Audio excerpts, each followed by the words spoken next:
You're listening to the Faith Breathed Hope podcast.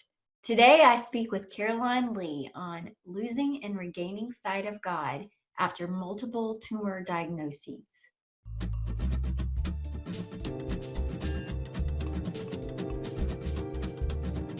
Welcome to the Faith Breathed Hope podcast, where we gain inspiration and motivation from others who share their touching stories of renewing hope and discovering purpose in any circumstance. I'm your host, Christina Reisinger, and today we will be encouraged by another tremendously inspirational topic that will embolden you to release fear, begin taking small steps forward, and move into your God-given purpose to live and serve in this life. Join me for today's story.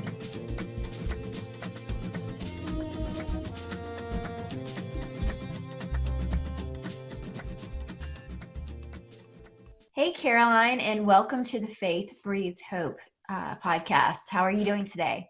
I'm great. Good. How are you? I'm glad we are finally connecting. I know that before we started recording, we were talking about we've tried to connect a little bit over the last couple of months. So first thing I always have everybody on the podcast do is to introduce themselves and, just tell our audience a little bit about who you are and, what you do in life. Okay.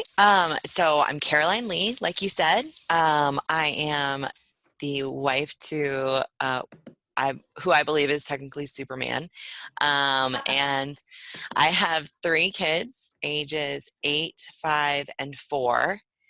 I work full-time for the University of Colorado, and I'm also a life coach and a therapist in training. Wow. Wear a lot of hats, huh? Yeah, I do. I like it that way, though. Oh, yeah. So it works out well. I get that. I'm like that, too. So today we're going to talk about losing and regaining sight of God after multiple tumor diagnoses. So, let's talk about that. The first time you told me that you were diagnosed was when you were quite young. So would you like to tell us the story? Yeah. So, and I actually feel like the podcast title, like the theme behind the podcast interview is actually perfect, because when I was 18, I realized that I couldn't see out of my right eye. And I was very naive about eyesight and just medicine in general because I was 18. And so I honestly believed that if I just went to an eye doctor and got glasses, that would fix the problem. And so that was actually the beginning of a series of doctor's visits and tests that were done to try and figure out why is it that I can't see out of my eye. And when I say I couldn't see out of it, I mean, like, if I closed my left eye and left my right eye open, all I saw was black. There was no objects, there was no color. There was some light, but it was in a very specific place in the vision. And that was it. And so it took about 6 weeks, I think, if I remember correctly, for me to finally get a diagnosis that, in fact, I had a brain tumor on my right optic nerve. And so that first semester, that was my first semester of school. I was actually diagnosed 3 days before I was moving out of state to college, where I didn't know anybody else going to college there. And it really started this whole process of, seeing doctors multiple times throughout that fall semester and, running tests and just trying to figure out what's the best approach, how fast is this thing growing. And so ultimately what we decided was, in the spring of 2004, when I was 19, we did radiation therapy on that particular tumor. And while it helped to some degree with the vision, not enough vision came back for it to be considered functional vision. And so I still have, like, legally blind vision in that right eye. And so fast forward a few years, in 2010, I got married to my husband, and then we started having babies very shortly after that. And so 2016 rolls around, and I had my daughter, my 3rd child, in April. And everything was going pretty swimmingly in life at that point. I had a plan for how I was going to get into grad school to become a therapist. I was working full-time as a paralegal at a law firm, and we just had a very comfortable and very stable and secure life. And I went in December for my annual MRI, which I hadn't done for a few years because of getting pregnant back to back. My doctors just didn't see a reason in putting me through that when I didn't have any new symptoms. And so um, on December 9th in 2016, I learned that I don't have one, but I actually have three different brain tumors. And later it Oh, turned out that wow. there are four. Oh, wow. So I remember that day. It's one of those days that just like imprints itself in your memory. And so I just remember literally, it was like, I feel like that was the first time in my life I really felt like the floor had just opened up and swallowed me. And I remember constantly thinking, like, I have to be strong through this. I have to be strong through this. Like, not just for my husband and for my children, but also like for my own parents who live in a different state. And so they went through this the first time with me. And now I had to call them back and say, hey, that thing that we always thought, this story we always understood is actually very different. Mhm. There's actually a lot more to this that we didn't know, and things are going to be different from this point forward. Um, and so that, I think that really was sort of the beginning of a very difficult, but very important personal journey for like the next year, I think, maybe Mhm. close to 18 months, really. But Yeah. um, So let's talk about this. This is the point where you feel like you just weren't seeing God in your life, yeah, and so let's talk about that place, because I talk to a lot of people who are grieving in one manner or another, and one of the common themes is that they just they don't see how their understanding of God just really aligns with whether it's a diagnosis or a death or something really really traumatic. They don't see how those things align, and they say, well, if God is really this loving God that I know him to be, then why is mhm, he doing this to me? And that's what I mm. hear a lot about, and I'm assuming that this is kind of, maybe not that he's doing something to you, but would you like to kind of share what all that looked like in your life at this point? Yeah. And I definitely resonate with that idea. Like before we started recording and I mentioned to you, I always had a very deeply spiritual life, even as a young child. My understanding of God was one that wasn't really easily shaken.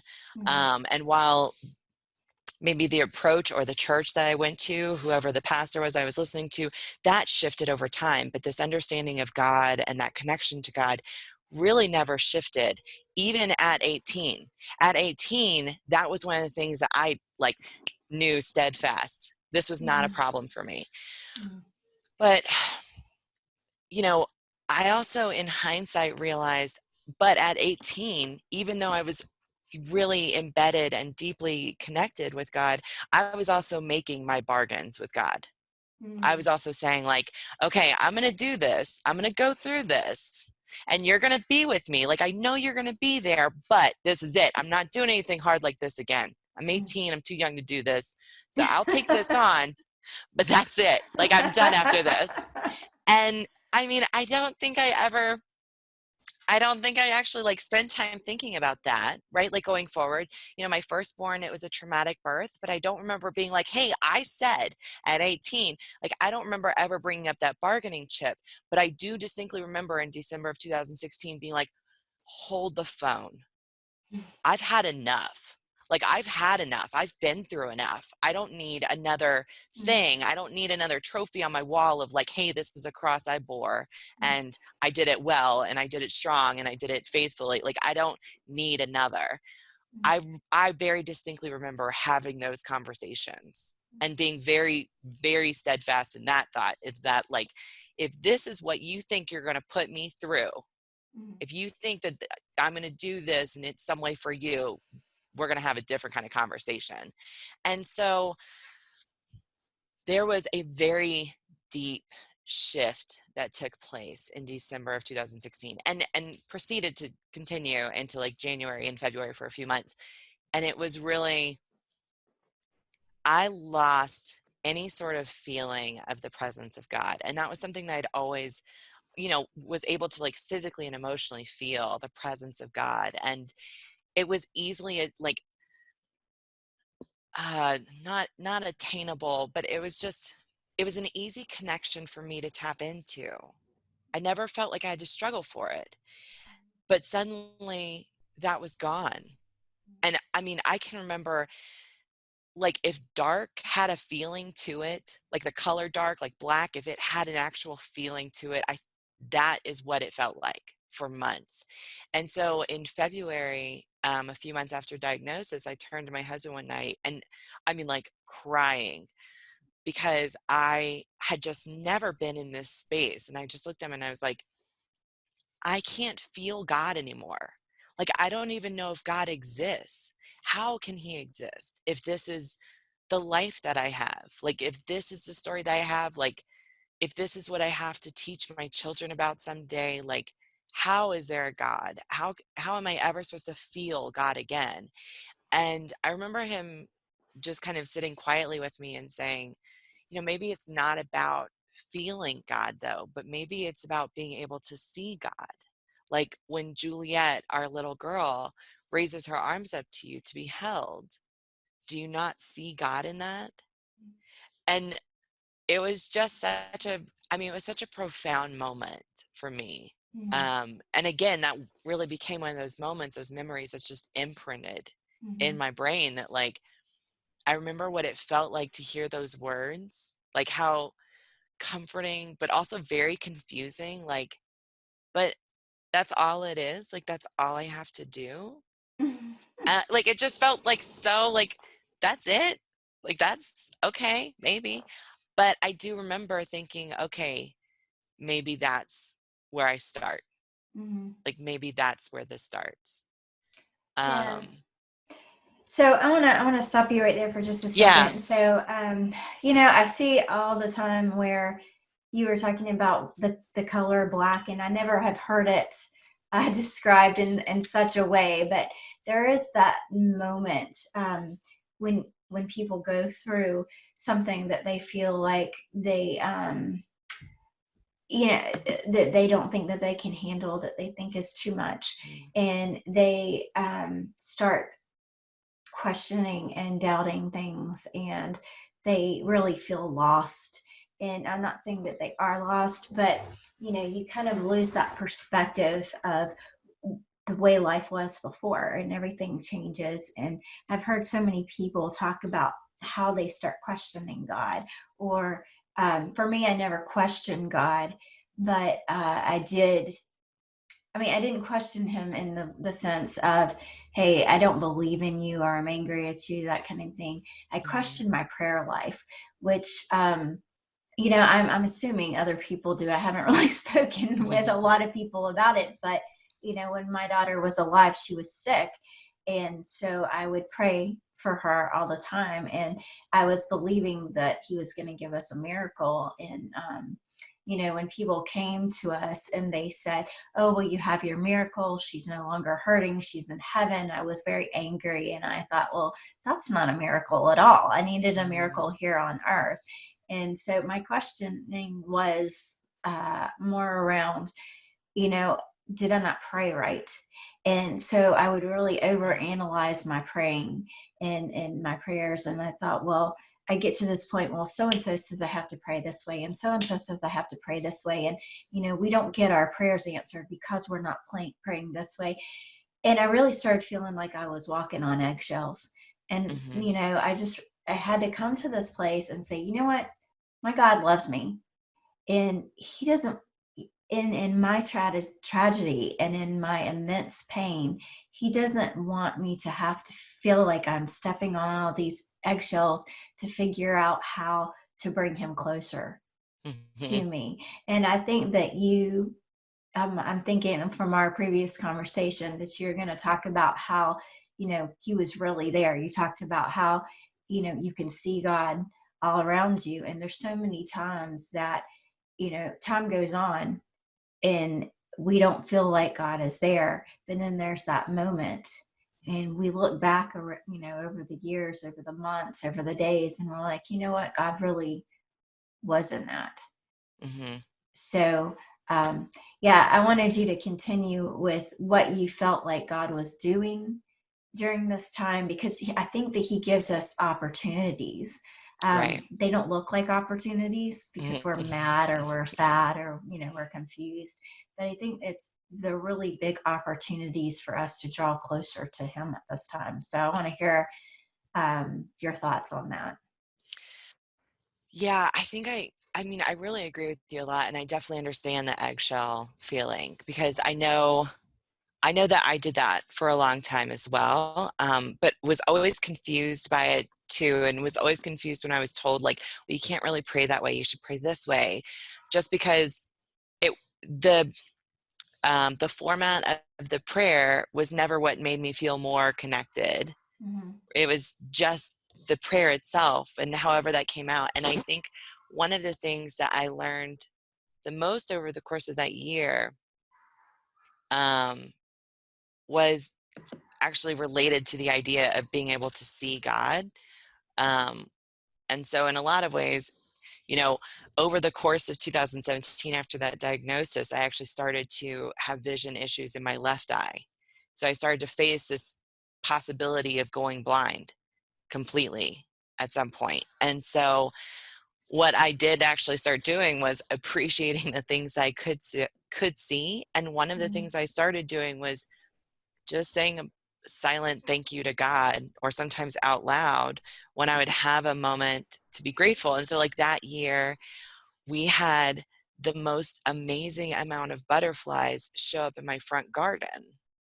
And I mean, it was intense. Like the amount of butterflies that we had that year was intense. And it was just like, whoa, where did these come from? And being being able to see them, like for me, was just a really big deal because I was having so many issues with just contrast. Just being able to see the slightest differences in contrast was very difficult. So being able to see a butterfly that was on a flower was just such a simple joy to appreciate. And I think that there are so many books out there that are written about this sort of thing. Like, I'm blanking on all of their titles right now for some reason, but like all of the books that tell us to appreciate and be grateful for the very simplest things. And I think what often happens is that we get these overarching messages all around us that tell us it's the grander things that we need to be appreciating. But in reality, the simplest ones are the ones that bring us the most joy and can ultimately bring us the most connection to God. Mm-hmm. And so being able to just recognize that even just that tiny little thank you is a prayer in itself. It's a prayer of gratitude. Mm-hmm. Um, or like Brene Brown talks about this a lot, but she talks about the idea of foreboding joy. And I think that we even do this in our faith, where we can be thankful for that joyful moment, but there's also a part of us that's like, also please keep me healthy and safe. So it's like this tag Oh, along. So it's like, wow. you know what I'm Yeah. saying? And so like Yeah. we do this moment where we're like, oh, thank you so much for this beautiful moment. Oh, but please keep me very healthy and safe and keep everybody I love healthy and safe as well.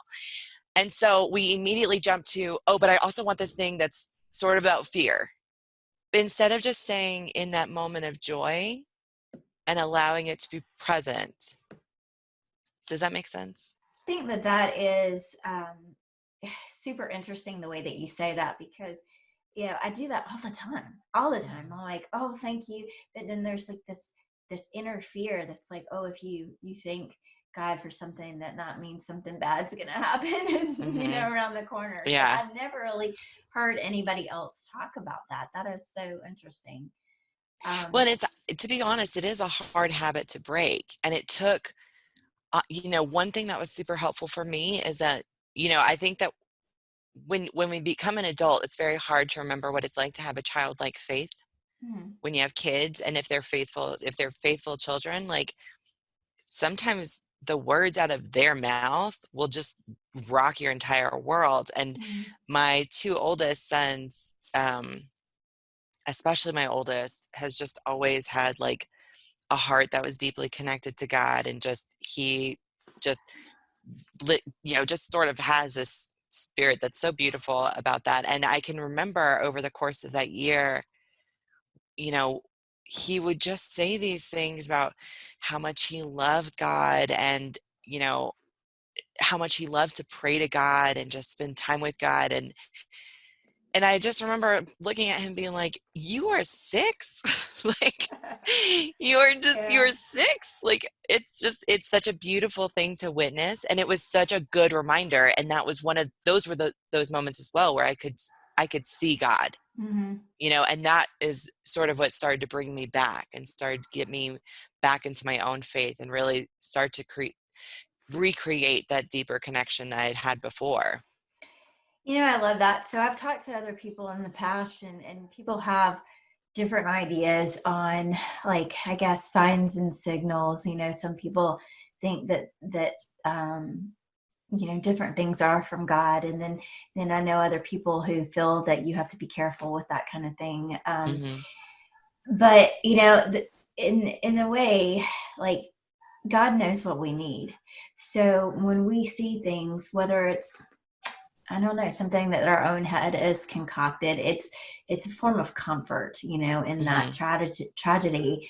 I remember the first year after Isabella passed away, we went to the cemetery. We went to her grave site, and I called her Izzy Bee, and I took her flowers, and there was this bee that was just hanging around, and and in my mind, as a mother, I needed that. Like, I Right. really, really needed that. And I know that the bee was not Isabella. Hmm. I get that, but it was just like you said, something to be grateful for, and something Yeah. to look at and say, thank you, God. I know that you're with me. I know that Hmm. you're giving me your comfort.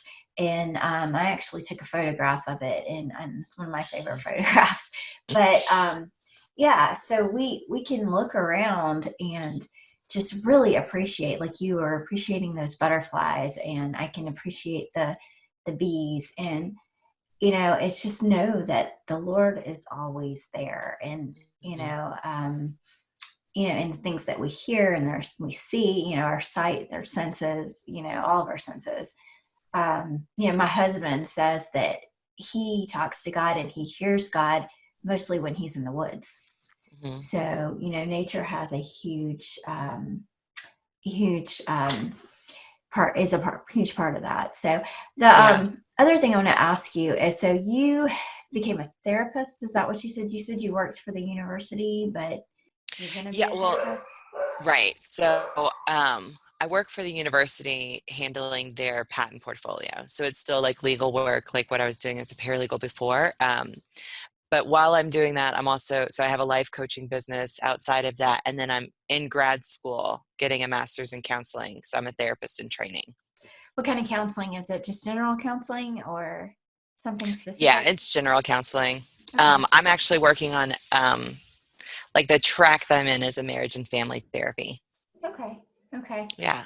So that was kind of answering my next question. I was wondering if what you had gone through had led you to want to counsel others. So a lot of times I meet people who are grief counselors or things like, or grief coaches like myself, and Hmm. they do that, or even nurses, anybody in like the mental health or medical professional, and they like to do that because it's whatever they have gone through themselves. So, all right. Well, I've wanted to be a therapist since I was like 16. So it just, I mean, definitely my life experiences have continued to motivate me towards this. Yeah, and I think they tend to, and a lot of us. So that's awesome that you're doing that. Yeah. So, Carolyn, where can we find you? Okay, do you have anything else that you might want to share for people who are, going through something similar? Maybe they have received a very painful diagnosis, and they're scared, they're wary, their perspective has certainly changed, and they are not sure if they can handle this. I mean, earlier you said, hey, I had the first diagnosis, and I made it through that. And then I wasn't, wanting to handle the next piece because I thought that I had been through so much already. And I think that a lot of us tend to be at that place where we're like, you know what, God, I know that we're supposed to go through some things, but is there any chance that you can give me a little break now? Hmm. So, what kind of advice or anything that you would want to share with those people?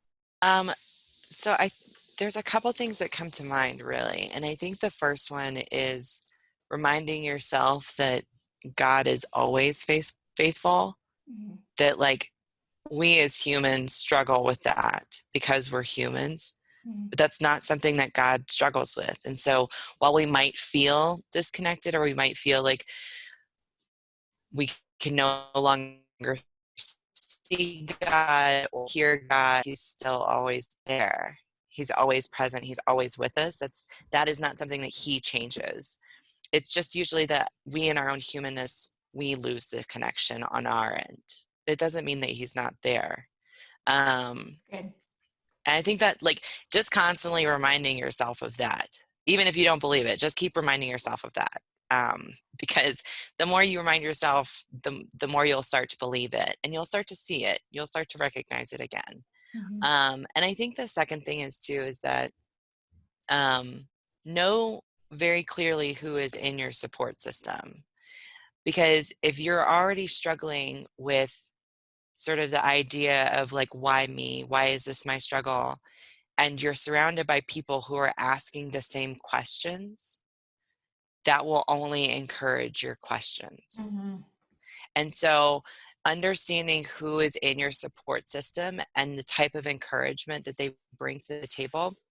And like to be clear, like I don't think that those people who are also questioning why you, like why is this happening to you? I don't believe that there's anything wrong with them. It's just that the message that they're putting into your life and what they're putting into your heart is not one that's going to support you in your own struggle right Mhm. now.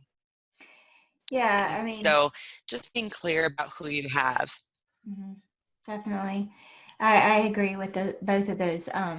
Definitely having a good support system is definitely needed.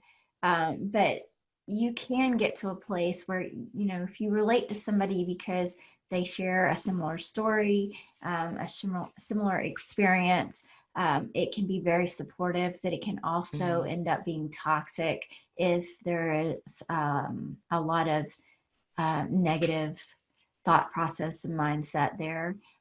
Also, if there's some complacency, I think as well. Mhm. So having some people around you who can be encouragers. We always want people who have experience, um, but like you said, it could place that questioning in there that is not necessarily great for either Mhm. party, actually. Yeah, absolutely. So awesome. So, Carolyn, please tell us where the audience can find you. Are you on all the places or? I'm mostly on Facebook and Instagram, and both of those you can find my pages at A Cared For Heart. Okay. And you can also, I have a website and it's www.acaredforheart.com. Awesome. And we will link those in the show notes too. So I really Awesome. enjoyed having you on Faith Yeah. Breathed Hope, and we will talk to you again later, hopefully. Okay, sounds great. Thank you. So continue to be blessed and bless others, and we'll see you next time. Faith Breathed Hope is sponsored by the 2020 Virtual Grief Symposium and Polka Dots. When you register for this event, you will have a chance to win one of several amazing customizable gifts from our artists and creators. These gifts have been graciously donated in the hopes that you may receive some small piece of comfort during a time that brings so much pain. This week's gift is a personalized angel keepsake from the artist and owner of Polka Dots. For more information, join the Virtual Grief Symposium group on Facebook or grab your ticket at griefsymposium.com.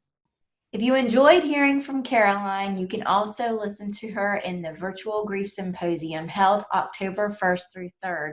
You can join Facebook at Virtual Grief Symposium Group or go to 2020griefsymposium.brizzy.site.